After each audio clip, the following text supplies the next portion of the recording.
Hello बच्चों, let's read the question. The question says asynchronous contraction of heart muscles is termed as. asynchronous जो heart muscles की contraction होती है उसे क्या कहते हैं? So now let's start the question. सबसे पहले हम क्वेश्चन को सॉल्व करने का की कॉन्सेप्ट देखेंगे. की कॉन्सेप्ट, तो की कॉन्सेप्ट क्या है क्वेश्चन को सॉल्व करने का? कि हमें एसिंक्रोनस कॉन्ट्रैक्शन के बारे में पता होना चाहिए, राइट? उसी के बारे में क्वेश्चन के अंदर हमसे पूछा हुआ है. एसिंक्रोनस कॉन्ट्रैक्शन मसल्स की है ये. तो अगर हम वर्ड बाय वर्ड जाए कि कॉन्ट्रैक्शन है, इतना तो पता है कि भाई कुछ चीज कॉन्ट्रैक्ट हो रही है. यहाँ पे कॉन्ट्रैक्ट हो क्या रहा है? एक्चुअली में कॉन्ट्रैक्ट हो रहा है मसल. मसल कॉन्ट्रैक्ट हो रही है हार्ट की.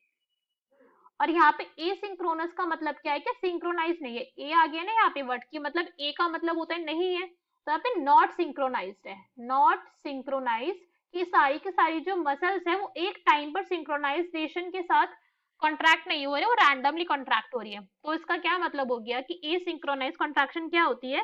रैपिड एंड चायोटिक बीटिंग है. रैपिड एंड चायोटिक बीटिंग कि एकदम से जल्दी जल्दी अपनी मर्जी से कुछ कुछ जो मसल्स थी हार्ट की उन्होंने कॉन्ट्रैक्शन स्टार्ट कर दिया. चायोटिक बीटिंग ऑफ मेनी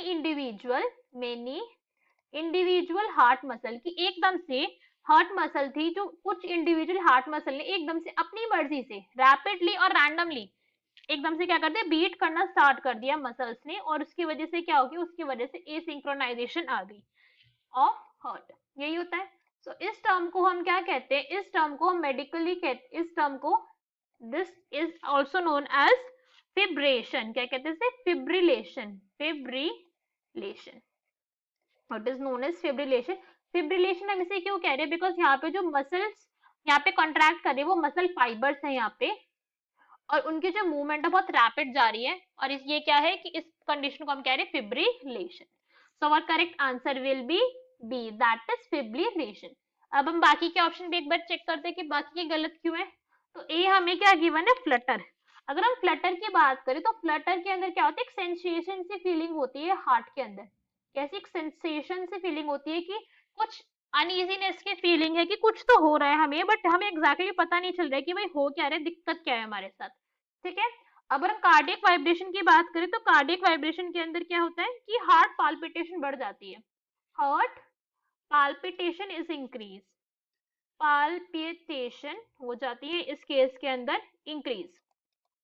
और ये हार्ट पाल्पिटेशन इंक्रीज किसकी वजह से हो जाती है? इसके कई कॉजेज हैं. अल्कोहल कंजप्शन हो सकता है इसका कॉज एंजाइटी हो सकता है, बहुत सारे कॉजेज हो सकते हैं इसके, राइट?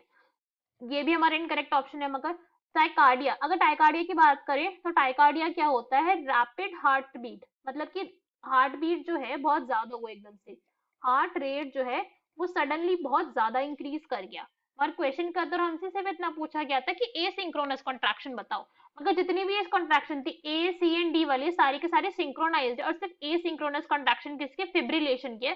जब individual muscle fibre, because fibres तो इंडिविजुअल ही होगा, मसल तो एक साथ कहते हैं हम उसे.